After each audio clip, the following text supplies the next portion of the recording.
To look at you or at the camera? You can just look at it. Okay. Okay, so where did the little library idea originate and how was it brought to Santa? Oh, okay. So the original idea for the Free Little Library actually comes out of a group called the My Free Little Library movement. They're just this organization that I believe started off in Madison, Wisconsin, and essentially started encouraging people to build these little mini libraries, custom shapes and sizes, and we're basically trying to get people to read, but not only read, but also to connect with other people that were interested in books, and trying to form these little kind of mini community centers by exchanging books and having a take a book, leave a book model. So that was an idea that I thought was it was really interesting when I kind of first learned about it, and the reason why I guess we learned about it here in the St. Anna Library is that we were having a staff meeting, and one of our interns, Nate Halson, had mentioned this cool little thing that he had heard about and come across. I think it was like an NPR segment, or it was some kind of just like article that he saw. And he immediately was like, "Oh yeah, this is a really cool thing to do." And then he showed me, and I was like, "Yeah, we can do this. We can totally we can put the funds together.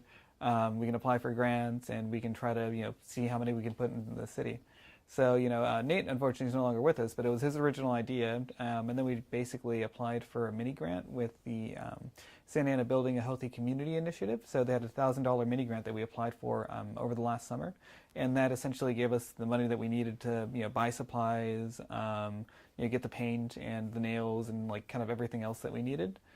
So that's how it kind of started.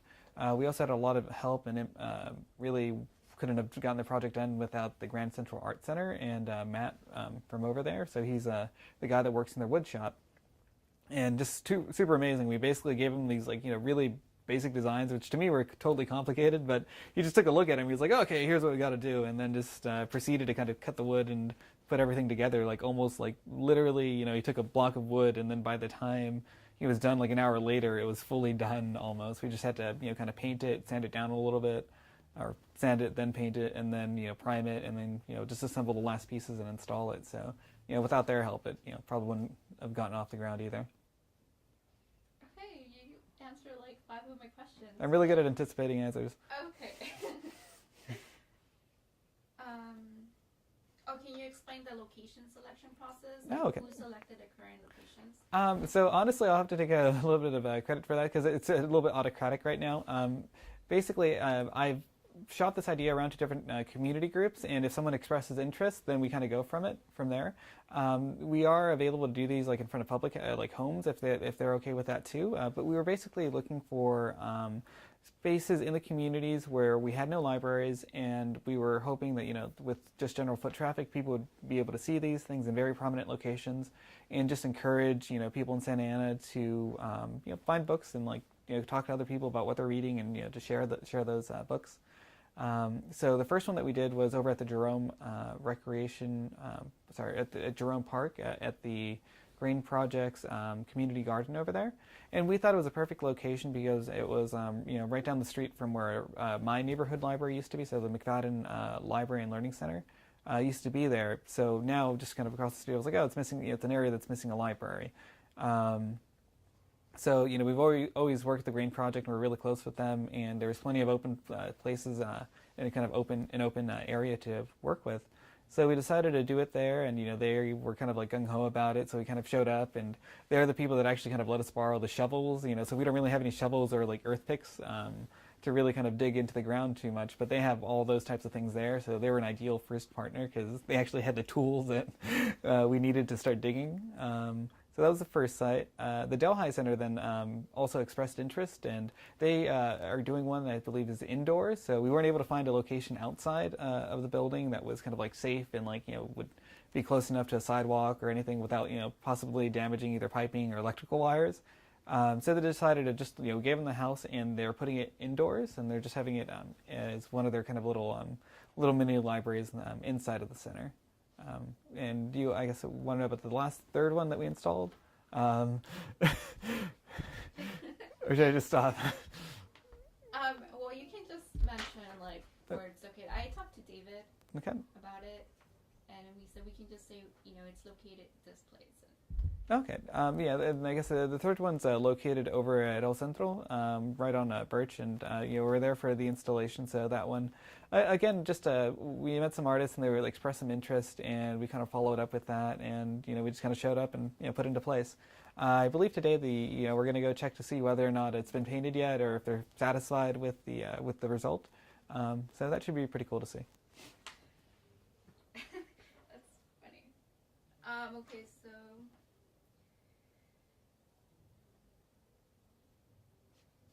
who provides the books? Can people donate books? Where could they donate them?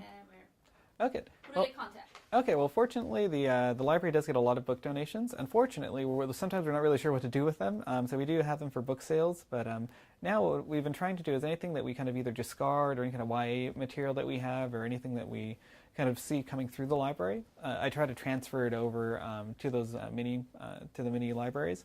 And to do that, really, all I do is I set aside some books downstairs, and then whenever we have time, we go out and we kind of refill the little libraries. Because even though it's a take a book, leave a book model, a lot of people are still just taking books. We have to kind of introduce the idea of like, basically bringing one back and then like reading one and then kind of circulating it and then like putting little notes to recommend it to other people, things like that. But I'd rather have people, take the books and have it be kind of like a free book distribution place than not. Because I think it's really important that people just have books in their homes, especially for younger demographics, just so they can get used to the idea of reading and literacy and everything that really kind of comes from those benefits. So the easiest way is if they have one in their neighborhood, they can drop it off directly there. If they want to just leave it with us and at the library, we'll take donations here at the New Hope Center and also at the Jerome Recreation Center. And pretty much just let us know that you want to donate it for the little libraries, for the little mini libraries, and we'll make sure that they get into one of them. And we highly encourage children's books because those are the things that I think we probably need the most. Okay.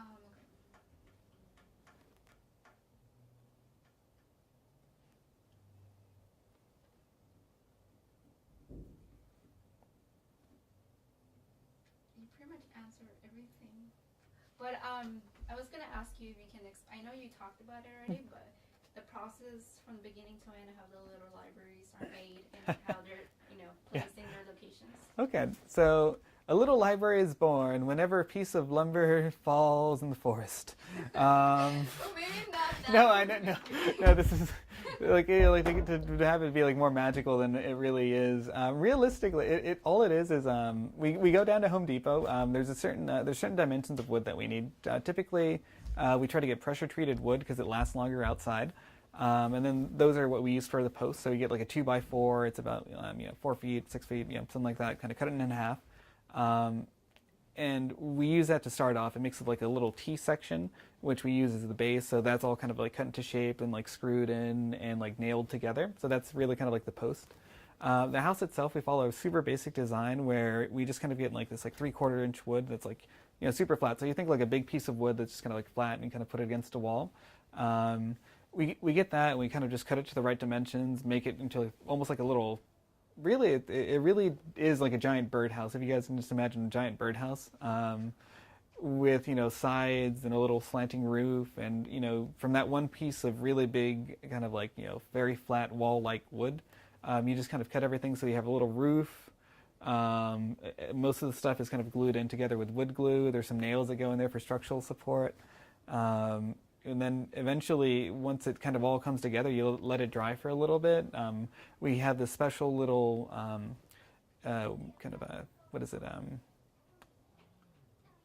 Like clear plastic glass kind of glass window. So it's not glass; it's a little piece of plastic. I'm blanking out on what the name is, but we kind of do a little frame around it, and then from there we get some, I guess, hinges, attach the front door to it. Put a little hook, and that's pretty much when it's not quite done yet, but it's assembled, and from there, we make sure that it gets primed. So usually the volunteers that we have here at the library, they're the ones that do the priming. So we get youth to basically get some paintbrushes, fill in like all the nooks and crannies to make sure that everything's totally sealed. That way the wood doesn't rot, and that people are able to paint on top of it. So when they get done with us, or when the little mini libraries get done with us, they look like giant white birdhouses. So we give them out to the community, and then they have to paint it. So like we're like, whatever you want to paint it as, there's a layer of, there's a layer of primer. You guys can do whatever you want to it. All we try to do is basically be there if anything like bad happens. And so far, everything's been good. Like the Jerome one hasn't been vandalized at all. Everyone said that it was going to be like blown up and that no one was going to use it, or that basically people were going to be tagging in there all day. But really, people really do respect the little like library because it just has people I guess understand what it's there for. And so far, it's been safe. But we'll be around for like maintenance or anything like that if we need to paint it again in the future. That'll be something we'll be around for. Okay. It kind of got a little bit too technical, but okay. Oh, that's fine. What about the content of like the books? Like the people are like leaving. Are you guys monitoring that or no? Overseeing it, or it's purely on a trust model, which is kind of like one of the risks that comes with this. Is like you're not really sure what people are going to share. You basically there's a certain expectation of decency, I guess, that we have, but realistically, it's like we're not trying to either censor or monitor what's going in there. Each one of the sites kind of can do that to the extent that they want to, and I believe will adequately reflect their own values of whatever center or whoever's property the mini library is located at. But as a library, we firmly believe in free speech, and if people have a book that they wish to share and believe it's worth sharing, well, it's like their right to put it in there, and we're not going to be in there kind of monitoring that. Okay, so what is the Little Free Library trying to promote, or what's the mission? Okay. Well, I guess the long-term mission is I and I think that the people in the young adult department of this library really thought that it was a project to get libraries in every part of the city. Because right now I don't think we have enough libraries, and I think it's hard for people to get to them. So ideally, by the end of it, years down the line, we want to make sure that everyone in the city can, like within like 5, or 10 minutes, 10, 15 minutes, would be able to walk to one of these and be able to get some books. So if they want to just pick up some books, and they won't have to, go to a car, if they don't have a car, they won't have to walk 15 miles. If they don't have money for the bus, there's something that's kind of around there that's like a neighborhood book repository of some kind. And if we do that, I think more people would read. You'd have increased literacy rates, and one of the things that the city needs overall is just people to get a better education, and I think that literacy plays a very important part in that. So we hope to do our little difference, and at the same time, it gives people, even if you just make it once, it gives people an opportunity to talk about this weird little thing that just kind of popped up. Even if you only paint it for one day and like not that many people use it, there was still that one day where everyone got together and painted a little mural on a birdhouse, and it's still kind of there. Okay. I had another question and I totally forgot. Okay, so for the grant, like, how many houses are you guys building? Okay, so we're supposed to build a total of 6. We're about halfway through, but the way that we had funded it, I think we had underestimated the cost as far as the labor that would go into it. It took definitely a lot more hours to get it together than we estimated at first. And it's actually, except for the painting, it's actually a very hard project to get lots of people to work on at the same time. You just need you really only need 2 to 3 people to get it done. But those 2 to 3 people need to know what they're doing. So that's where it's been a little bit trickier, and we're hoping to get 3 more out, but our budget's kind of, a little smaller, so we're hoping to, we're encouraged to reapply for next year. Since we already kind of know what we're doing, we can probably smooth out the process a little bit. And really maybe just spend 1 week of just building a bunch of them, and then like having workshops on that, and then everyone it should be picking anything up. Yeah. All right, and tell me if I'm talking too fast. I have a tendency to do that. No, it's fine. So do you know where the 4th location is going to be? Oh, no, and that's the thing. It's totally open right now. I have no idea where the 4th location would be. We don't really have any kind of target sites or anything like that. So if any neighborhood association, any individual person, any other types of organization would be interested in housing one, school district, pretty much wherever, we would love to go ahead and install one. So we will, continue to work on building the next one. So by the time it's pretty much built, we'll probably have a site selected. Really the way that it's worked out is we kind of just put out, let people know outside of the community, like, hey, we're looking for a location, and then usually people are pretty quick about suggesting places. I think it's mostly kind of on our end that we have to make sure to follow up with that. I think it was everything. All right, cool. Yes. Okay.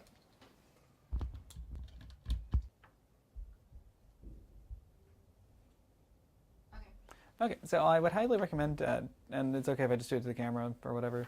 Yeah, okay. So I would highly recommend it to anyone if you guys check out the My Free Little Library website, because these things are relatively easy to build, and you can build them out of all sorts of things. So even if you guys want to, or if anyone wants to build one themselves and just kind of start their own little mini library, there's nothing really stopping you, and they can get really creative. A lot of people just use boxes and old trunks and things like that. Sometimes you can even use like pay phones, just anything with like a little hinge that you can kind of open and close. There's a lot of really interesting ways to do it, and it makes for a fun project. So I hope that you guys check one of those little libraries out and then maybe even make your own.